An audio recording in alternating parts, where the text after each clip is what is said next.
और बड़ी खबर है, उपचुनाव का आज परिणाम आएगा। कुछ ही देर बाद काउंटिंग शुरू हो जाएगी। धरियावद और वल्लभनगर सीट पर काउंटिंग थोड़ी देर में शुरू होगी। काउंटिंग की सारी तैयारियां पूरी कर ली गई हैं। दोनों सीटों पर कांग्रेस और बीजेपी की साख दांव पर।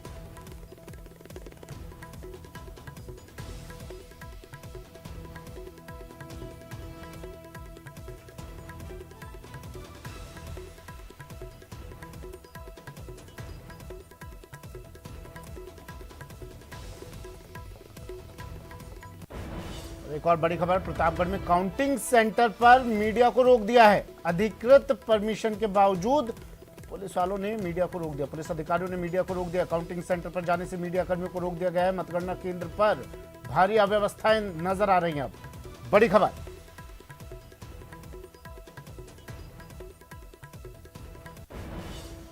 अधिकृत परमिशन थी मीडिया कर्मियों के पास, बावजूद इसके पुलिस अधिकारियों ने मीडिया कर्मियों को वहां पर जाने से रोक दिया है। प्रतापगढ़ में काउंटिंग सेंटर पर मीडिया को रोका गया है।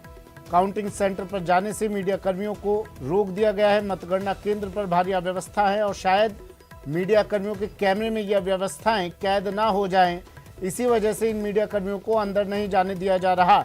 उनके पास अधिकृत परमिशन है, बावजूद इसके पुलिस अधिकारियों ने उन्हें प्रवेश देने से मना कर दिया है, क्योंकि खबरें ये आ रही हैं वहां पर बड़ी अव्यवस्थाएं हैं और वो अव्यवस्थाएं जनता के सामने ना आ जाएं, उन अव्यवस्थाओं को छुपाया जा रहा है और इसी वजह से मीडिया कर्मियों को अंदर प्रवेश नहीं दिया जा रहा। बड़ी खबर,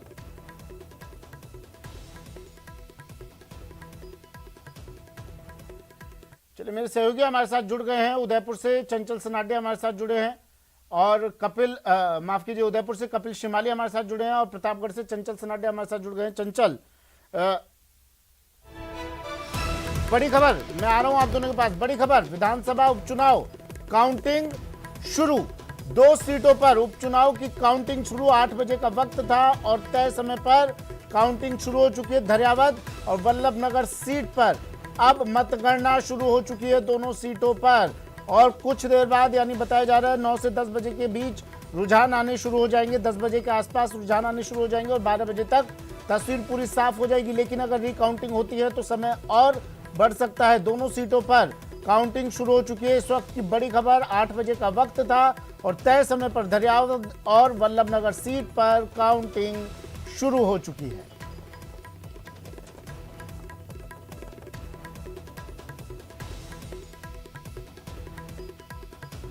विधानसभा उपचुनाव की काउंटिंग शुरू, दोनों सीटों पर मतगणना शुरू हो गई है। धरियावद और वल्लभनगर सीट पर 8 बजे का वक्त था और तय समय पर ही काउंटिंग शुरू। दोनों सीटों पर बीजेपी और कांग्रेस की साख दांव पर लगी है और आज साफ हो जाएगा कौन होगा धरियावद और वल्लभनगर का सुल्तान।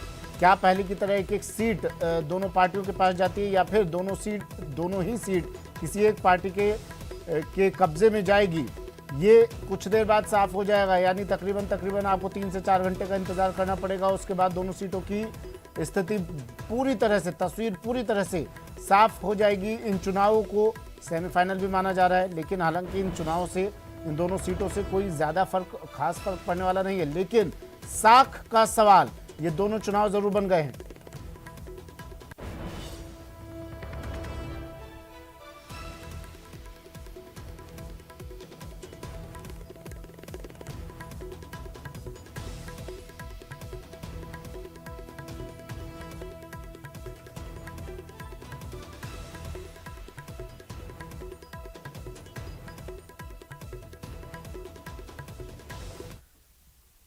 चलिए मेरे सहयोगी हमारे साथ जुड़ गए हैं। उदयपुर से कपिल शिमाली और प्रतापगढ़ से चंचल सनाडिया हमारे साथ जुड़ गए हैं। सबसे पहले चंचल, मैं आपके पास आ रहा हूं।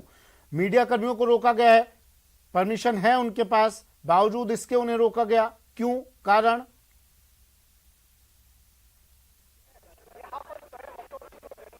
जी बिल्कुल सुमित, सबसे बड़ी बात यह है कि मीडिया कर्मियों को निर्वाचन मतगणना स्थल में प्रवेश के लिए पहुंचे तो उन्हें बाहर ही रोक दिया गया। तो पूछने पर बताया गया कि अभी अंदर आपको प्रवेश नहीं दिया जाता। उसके बाद में काफी मशक्कत के बाद मीडिया कर्मियों को अंदर प्रवेश दिया गया, लेकिन यहाँ पर भी किसी प्रकार की व्यवस्था नहीं की गई है। सिर्फ मीडिया कर्मियों को एक तरफ ला करके खड़ा कर दिया गया, जबकि मुख्य निर्वाचन अधिकारी जो है उनकी ओर से साफ निर्देश थे कि मीडिया कर्मियों के लिए अलग से कक्ष की व्यवस्था की जाएगी, जहाँ उन्हें सभी प्रकार की जो मतगणना से संबंधित सूचना है वो उन्हें वहाँ मिलेगी। उसके लिए एलसीडी स्क्रीन और सभी व्यवस्था की जाने की, लेकिन यहाँ पर किसी भी प्रकार की व्यवस्था नहीं कर मीडिया कर्मियों को एक तरफ खड़ा कर दिया गया है और अभी तक भी किसी प्रकार की सूचनाएं नहीं मिल पा रही है।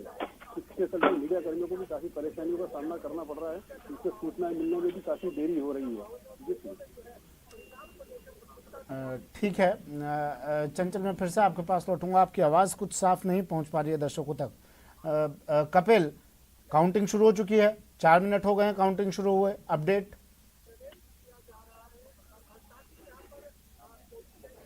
हाँ जी बिल्कुल, देखिए सुमित, ठीक 8 बजे के साथ ही काउंटिंग की जो प्रक्रिया है वो शुरू हो चुकी है और सबसे पहले जो कि रिकॉर्ड रूम बनाए गए थे जहां पर ईवीएम रखी गई थी, सीलबंद वे रिकॉर्ड रूम थे, वहां से सील खोलने के बाद में ईवीएम को बाहर निकालने की प्रक्रिया इस समय की जा रही है। कुल 2 कक्ष काउंटिंग के लिए बनाए गए हैं। वल्लभनगर विधानसभा में 23 राउंड की काउंटिंग की जाएगी। 2 कक्ष में 7-7 टेबल लगाए गए हैं। कुल 14 टेबल पर वल्लभनगर विधानसभा सीट की 23 राउंड में ये काउंटिंग पूरी होगी और ठीक 8 बजने के साथ ही प्रक्रिया को शुरू कर दिया गया। 1049 डाक मतपत्र प्राप्त हुए थे। वो 1049 डाक मतपत्रों की जो काउंटिंग है वो रिटर्निंग अधिकारी के सामने काउंटिंग की जाएगी। इसके अलावा ईवीएम जो है वो एक के बाद एक खुलती जाएगी और बहुत ही जल्दी, ये माना जा रहा है कि बहुत ही जल्दी पहला रुझान सामने आ सकता है, क्योंकि वल्लभनगर विधानसभा सीट पर पूरे प्रदेश की नजर टिकी हुई है। ऐसे में सभी को ये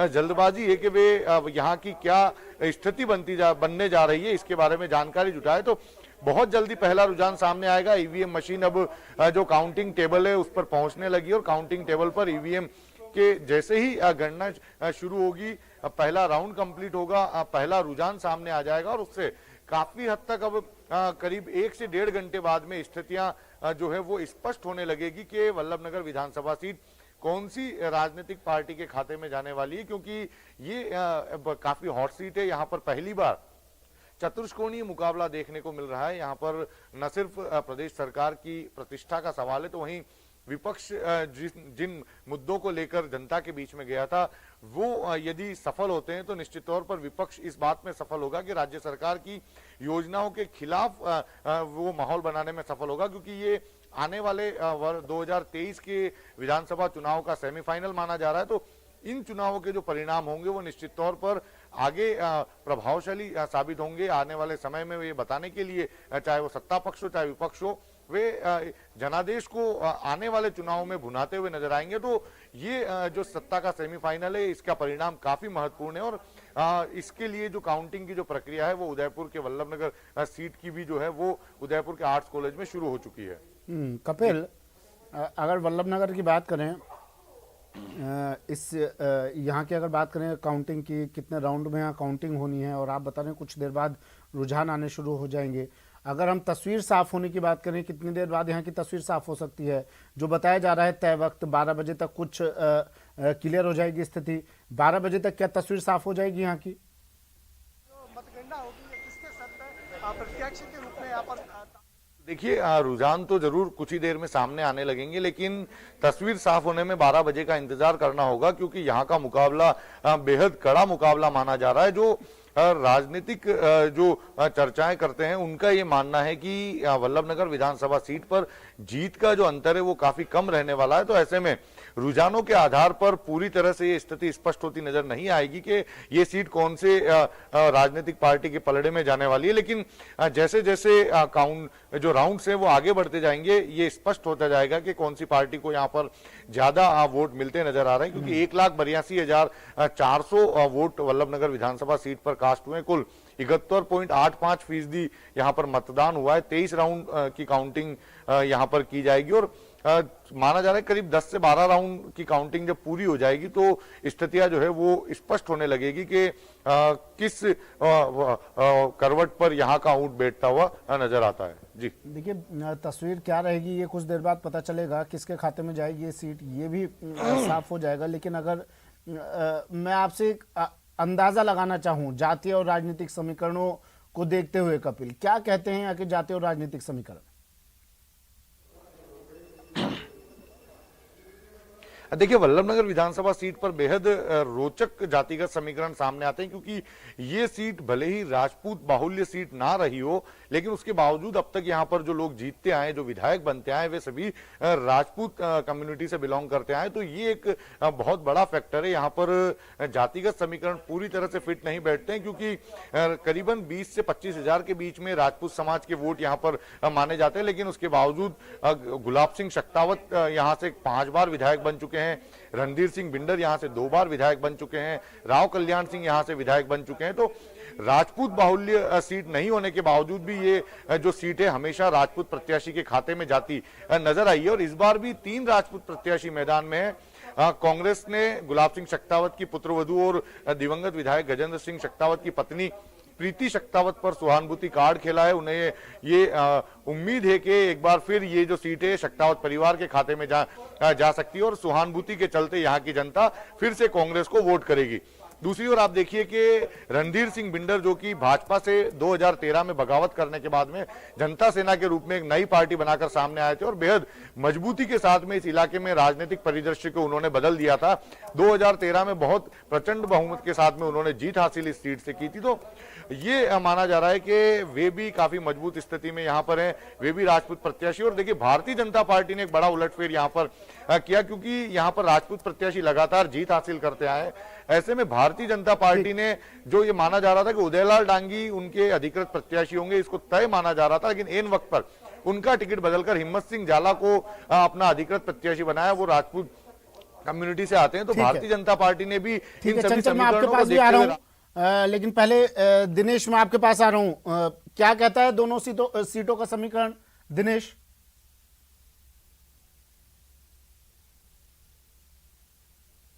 आप बिल्कुल सुमित, देखिए बेसब्री से इंतजार है दोनों सीटों के नतीजे आने का। और कांग्रेस के लिहाज से बात की जाए तो कांग्रेस आश्वस्त है दोनों सीटों जीतने को लेकर। कल सीएम गहलोत ने भी कहा कि इस बार भाजपा का सुपड़ा साफ हो जाएगा और सरकार ने जो कामकाज किए हैं उन पर मुहर लगेगी, क्योंकि कांग्रेस की ओर से ये कहा जा रहा है कि जो भी मुद्दे हैं देश में, चाहे वो महंगाई का मुद्दा हो, बेरोजगारी का मुद्दा हो, इन सबको लेकर आक्रोश है जनता में। और कांग्रेस के पक्ष में जो है दोनों सीटों के नतीजे आएंगे। और कांग्रेस ज्यादा उत्साहित इस बात को लेकर भी है सुमित, क्योंकि पिछले दिनों पंचायती राज चुनाव के नतीजे जो हैं वो कांग्रेस के पक्ष में आए। यहाँ पर अलवर और धौलपुर में जो चुनाव है तो कांग्रेस को लगता है कि दोनों सीटें जीतेंगी, लेकिन मुकाबला कड़ा है सुमित। दोनों ही सीटों पर हम ये नहीं कह सकते कि एक तरफा जो है वो जीत किसी की होने वाली है, क्योंकि जीत का अंतर दोनों ही सीटों पर बहुत ज्यादा रहने वाला नहीं है अब तक की जिस तरह की खबरें मिल रही है हमें। क्योंकि वल्लभनगर सीट की अगर बात की जाए सुमित, तो वहां पर चतुष्कोणीय मुकाबला देखने को मिला। प्रीति शक्तावत हालांकि सबसे मजबूत दावेदार के तौर पर देखी जा रही है कांग्रेस से, और कांग्रेस के लिहाज से अगर देखा जाए तो इससे ज्यादा बेहतर कांग्रेस के लिए कोई हो नहीं सकता था। प्रीति शक्तावत का चयन कांग्रेस ने किया, लेकिन उन्हें कड़ी टक्कर मिल रही है उदयलाल डांगी से, जो कि राष्ट्रीय लोकतांत्रिक पार्टी के उम्मीदवार है। इसके साथ ही जनता सेना से जो भिंडर है, रणधीर सिंह भिंडर, वो मुकाबले में है। और भाजपा के जो प्रत्याशी हैं वो भी मुकाबले में बताए जा रहे हैं, लेकिन ये बताया जा रहा है कि भाजपा प्रत्याशी वहां पर थोड़ी कमजोर स्थिति में है वल्लभनगर में। लेकिन नतीजे जब आएंगे तब देखने वाली बात होगी कि किस तरह का नतीजा सामने आता है। और दूसरी तरफ हम धरियावत सीट की अगर बात कर लें सुमित, तो धरियावत सीट पर भी मुकाबला कड़ा माना जा रहा है। कांग्रेस की ओर से नगराज मीणा यहाँ प्रत्याशी हैं, तो भाजपा की ओर से खेत सिंह वहां पर उम्मीदवार है। नगराज मीणा लगातार 5वीं बार चुनाव लड़ रहे हैं। इस सीट पर कांग्रेस का खास फोकस था। सीएम अशोक गहलोत ने भी ताबड़तोड़ सभाएं इस क्षेत्र में की थी, पिछले दिनों हमने देखा था। इसके साथ ही दूसरे जो नेता थे वो भी लगातार इस क्षेत्र में, क्योंकि ये सीट जो है धरियावत की सीट, ये लगातार 2 बार से भाजपा के खाते में जा रही थी। और ये सीट जो है, इस सीट पर आरएसएस का जो है वो अच्छा खासा प्रभाव देखने को मिलता है। वहां पर जो खेत सिंह है उन्हें पहली बार टिकट मिला है और काफी चौंकाने वाला नाम था जब भाजपा की ओर से उन्हें टिकट दिया गया तो। लेकिन बाद में मुकाबला जो है वो कड़ा हुआ और ये माना गया है कि खेत सिंह काफी अच्छे टक्कर जो है वो नगराज मीणा को दे रहे हैं और मुकाबला जो है धरियावत सीट पर भी बहुत कड़ा होने वाला है। लेकिन दावे हालांकि अपने अपने हैं, लेकिन कांग्रेस के लिहाज से देखा जाए तो कांग्रेस ये मान के चल रही है कि धरियावत सीट भी कांग्रेस के खाते में आ रही है और कांग्रेस नेता जो है वो बड़े आश्वस्त नजर आ रहे हैं। जिस तरह की भाषा उनकी है। वो ये कह रहे हैं कि दोनों सीटों पर हर हाल में कांग्रेस की जीत होने वाली है। ठीक है लेकिन दिनेश, मैं फिर से नतीजे लौट रहा हूँ जाहिर आपके करेंगे, पास, लेकिन हम मैं ये फिर कह से लौट रहा हूँ सकते हैं आपके कि पास। आरएलपी के बारे में भी आपसे जानना चाहूंगा। वल्लभनगर में आरएलपी किस तरह से अपना पैंतरा खेल रही है। चंचल, क्या पहला सवाल तो चंचल ये एक लाइन में जवाब दीजिएगा, क्योंकि उस वक्त जब मैंने आपसे सवाल पूछा था आपकी आवाज दर्शकों तक नहीं पहुंची थी, पत्रकारों को अंदर नहीं जाने दिया गया उनके पास अनुमति होने के बावजूद, क्या कारण रहा? और दूसरा, क्या चल रहा है वहां पर अब?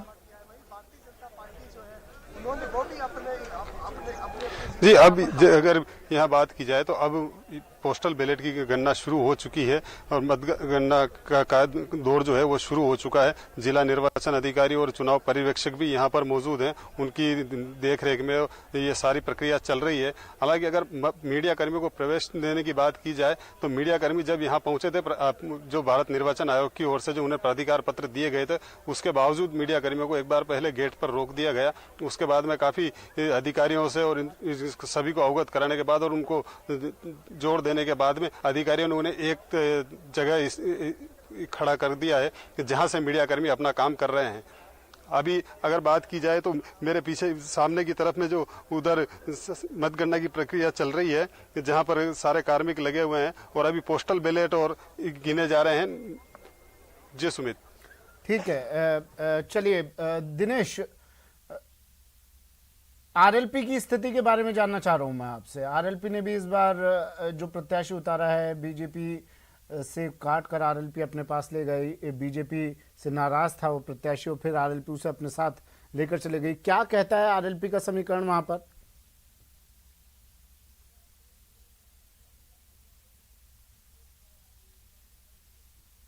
आरएलपी जो है वो कड़ी टक्कर दे रही है वहां पर कांग्रेस प्रत्याशी जो है वो प्रीति शक्तावत को। ठीक है दिनेश, मैं इस सवाल के साथ आ रहा हूं आपके पास। बड़ी खबर आ रही है, रीट का परिणाम आ गया है।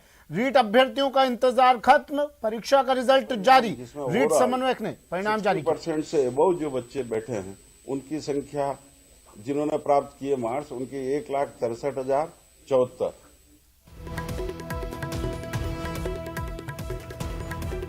बड़ी खबर, रीट परीक्षा इंतजार खत्म, परीक्षार्थियों का रीट परीक्षा का रिजल्ट जारी हो गया है। 8 बजे का वक्त था परिणाम जारी करने का। 8 से 8 के बीच में कहा जा रहा था परिणाम जारी कर दिया जाएगा और परिणाम जारी कर दिया है। रीट परीक्षा का परिणाम जारी। बड़ी खबर टीवी स्क्रीन पर। केवल डाइवोर्सी, विडो या एक्स सर्विसमैन जिन्होंने 50% अंक से ऊपर प्राप्त किए हैं वो 2,913। पीएच फिजिकल हैंडीकैप उनके लिए 40% मान्य है, उनकी 7,629। टीएसपी सहरिया उनके लिए 36% पे उत्तीर्ण मानते हैं, उनका 16,948। लेवल 2 ये नहीं, लेवल 2 इसमें कैटेगरी वाइज कुल परीक्षार्थी सामान्य श्रेणी के जिन्होंने 60% से ऊपर प्राप्त किए 47,079। SC, ST, OBC, MBC, EWS श्रेणी में जिन्होंने 55% से ऊपर अंक प्राप्त किए 3,82,112। डाइवोर्सी, विडो, एक्स सर्विसमैन 50% से ऊपर अंक प्राप्त करने वालों की संख्या 7,201।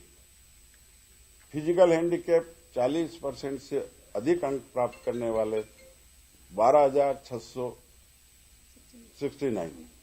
टीएसपी सहरिया 36% से अधिक अंक प्राप्त करने वाले 41,990। ये परीक्षार्थी इसमें पात्र होंगे, परीक्षा के पात्रता इनको मिलेगी। इनमें से इनके एकेडमिक इंडेक्स जुड़ने के बाद जो मेरिट तैयार होगी उसके आधार पर भर्तियां होगी। मैं आज रीट लेवल प्रथम व द्वितीय परीक्षा का परिणाम प्रोविजनल रूप से घोषित किया जाता है। इस परीक्षा में ऑनलाइन आवेदन लिए गए थे। परीक्षा में पात्र अभ्यर्थियों की शैक्षिक योग्यता रीट परीक्षा 21 के विज्ञप्ति संख्या 1/2021 के अनुरूप होनी चाहिए, वही इसके पात्र होंगे। परीक्षा में नियत मापदंड अनुसार अंक प्राप्त करने वाले परीक्षार्थियों को ही पात्र माना जाएगा। राजस्थान अध्यापक पात्रता परीक्षा 2021 लेवल प्रथम में बीएड, डीएलएड, एनआईओएस से योग्यता रखने वाले अभ्यर्थियों का परीक्षा परिणाम माननीय उच्च न्यायालय में दायर याचिका संख्या 1853/2021 में पारित आदेश दिनांक 24/9/2021 की पालना में रोका जा रहा है। रीट लेवल द्वितीय का भी परीक्षा परिणाम प्रोविजनल रूप से जारी किया जाता है। रीट लेवल प्रथम एवं द्वितीय के जिन अभ्यर्थियों पर अनुचित साधनों का प्रयोग करने पर कार्रवाई की गई है अथवा की जा रही है, उनका परीक्षा परिणाम रोका गया है तथा इनके विरुद्ध उचित कार्रवाई करना प्रक्रियाधीन है। भविष्य में भी दौरान अनुसंधान ऐसा पाए जाने पर उनका परीक्षा परिणाम निरस्त करने योग्य होगा। परीक्षा परिणाम घोषित करने में यद्यपि पूर्ण सावधानी रखी गई है, फिर भी कोई त्रुटि रह जाने पर माध्यमिक शिक्षा बोर्ड रीट कार्यालय का फैसला सर्वमान्य होगा। रीट परीक्षा 2021 के परिणाम माननीय उच्च न्यायालय की याचिकाओं के निर्णयाधीन रहेंगे। किसी भी अभ्यर्थी को श्रेणी संबंधी, विषय संबंधी शिकायत हो, वे जिन्होंने पहले आवेदन किया है, ऐसे सभी अभ्यर्थी दिनांक 8 अक्टूबर से 13 अक्टूबर तक रीट वेबसाइट www.readbscr21.com पर अपने आवश्यक दस्तावेज संलग्न कर आवेदन कर सकेंगे। इस स्थिति पश्चात कोई संशोधन स्वीकार नहीं किया जाएगा। आज सभी रीट में सफल होने वाले अभ्यर्थियों को मैं बहुत बहुत बधाई देता हूं। लंबे समय से प्रतीक्षारत अभ्यर्थियों को सफलता मिली, यह पूरे प्रदेश के शिक्षा जगत के लिए प्रसन्नता का विषय है। कतिपय अभ्यर्थियों को आशा अनुरूप परीक्षा परिणाम नहीं मिलने पर दुख होना स्वाभाविक है, लेकिन मेहनत करें, कार्य करते रहे, सफलता जरूर मिलेगी, क्योंकि जीवन का यह अंतिम पड़ाव नहीं है। अतः उन सभी अभ्यर्थियों के साथ हम ये कहना चाहेंगे कि हौसला रखें एवं प्रयास करें, सफलता अवश्य मिलेगी। आपको सारे पत्र जिसमें सारे डेटा है वो सब आपको दी जा रही है, जिसमें कितने बच्चे बैठे। मेरिट बता देता हूं मैं आपको। लेवल फर्स्ट में जो सबसे अधिकतम अंक प्राप्त किए वो अजय वैष्णव वैरागी, जिसने 148 मार्क्स प्राप्त किए आउट ऑफ 150, अजमेर के अजय वैष्णव वैरागी। सेकंड क्या, उसके भी 148 है, दोनों बराबर है। गोविंद सोनी, ये उदयपुर के गोविंद सोनी, उदयपुर। सेकंड क्या, दोनों प्रथम है, मार्क्स बराबर है। सेकंड पे 146 मार्क्स आए हैं, उसमें फर्स्ट है अभिजीत शर्मा भिलवाड़ा के, दामोदर पारिक जयपुर के, किरण सिंह जयपुर के, प्रकाश बारा के, मोहम्मद सईद अजमेर के, मंगल चंद शर्मा अलवर के, श्रुति भारद्वाज भिलवाड़ा के, सांवरलाल डांगी भिलवाड़ा के, राहुल कुमार जयपुर, विकास शर्मा जैसलमेर, संजय कुमार मीणा कोटा, राकेश अबासारा सीकर, विनोद कुमार प्रजापत श्रीगंगानगर, बनवारी लाल बारा, सवई राम हनुमानगढ़, रवि कुमार करौली। ये कुल लगभग 12 डिस्ट्रिक्ट के बच्चे हैं जो लेवल 1 में, जिन्होंने 148 से लेकर 145 मार्क्स प्राप्त किया। तो ये बड़ी सुखद बात है कि लगभग 12 जिले के बच्चे लिस्ट में आए पूरे राजस्थान में। लेवल 2 के लिए जो टॉप कैंडिडेट है, उसमें 3 टॉप कैंडिडेट है जिनके 146 मार्क्स आए हैं। किरण सिंह श्री गंगानगर, सुबी पारिक बीकानेर, निम्बाराम राजसमंद, तीनों को 146 मार्क्स मिले आउट ऑफ 150। 140 मार्क्स मिलने वालों के 145, इसमें आमिर खिलजी अजमेर, मोनिका जाट चित्तौड़गढ़, दिनेश सेन चित्तौड़गढ़, संजय खान जयपुर, वर्षा लादूराम चौधरी नागौर, सुमित कुमार बीकानेर, विकास यादव अजमेर, मांगीलाल शर्मा जयपुर, पारुल चौधरी जयपुर, चित्रेश कांत भट्ट जयपुर, रविकांत बेरवा सवाईमाधोपुर, आनंद सिंह सीकर, ललित कुमार श्री गंगानगर, दीपक चौधरी धौलपुर, मेघा चौधरी हनुमानगढ़, खुशबू शर्मा करौली, कृष्णा चौधरी जयपुर, धर्मराज चौहान जयपुर। इसमें भी लगभग 12-13 डिस्ट्रिक्ट के बच्चे हैं, 12 डिस्ट्रिक्ट के बच्चे हैं जिन्होंने 146 से 144 मार्क्स अर्जित किए। तो ये बहुत सुखद बात है कि सभी जिलों से बच्चे आए हैं। परीक्षा पारदर्शी रूप से हुई है। इससे आपको, हमको, पूरे प्रदेश को ये संदेश जाता है कि परीक्षा पारदर्शी रूप से हुई है। मेहनत करने वाले अच्छे अभ्यर्थियों को अवसर मिला है।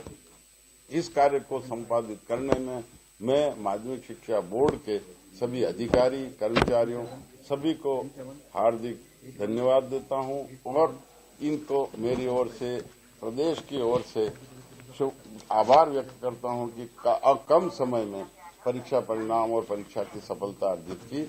इस कार्य में राजस्थान सरकार ने, विशेषकर माननीय मुख्यमंत्री जी ने जितना इंटरेस्ट लिया, ये आपको नहीं पूरे प्रदेश को, देश को ज्ञात है कि इतनी 25,71,000 बच्चे जहां एनरोल थे, जिसमें लगभग 22 लाख बच्चे परीक्षा में प्रविष्ट हुए दोनों समय में। सभी को इतना सुविधाजनक रूप से राजस्थान में, चाहे बाहर के आए, उन सभी को सारी सुविधाएं मिली। कोई अप्रिय घटना नहीं हुई। जाते वक्त भी आपने देखा कि कहीं पर भी कोई हंगामा, लूट-फूट नहीं हुई। उसके लिए सरकार ने इस परीक्षा को पारदर्शी कराने में इतनी मदद की। शायद पहली बार पूरे भारतवर्ष में किसी प्रदेश में 25 लाख बच्चों की परीक्षा एक दिन में संपन्न हो और वो शांति।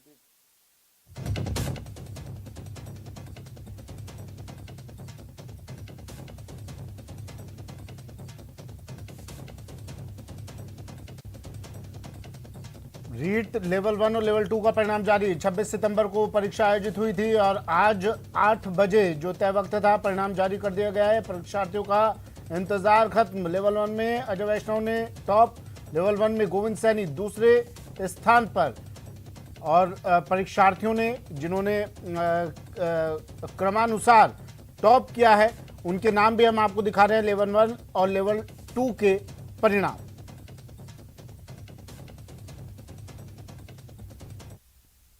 वक्त एक ब्रेक का, जल्द हाजिर होंगे।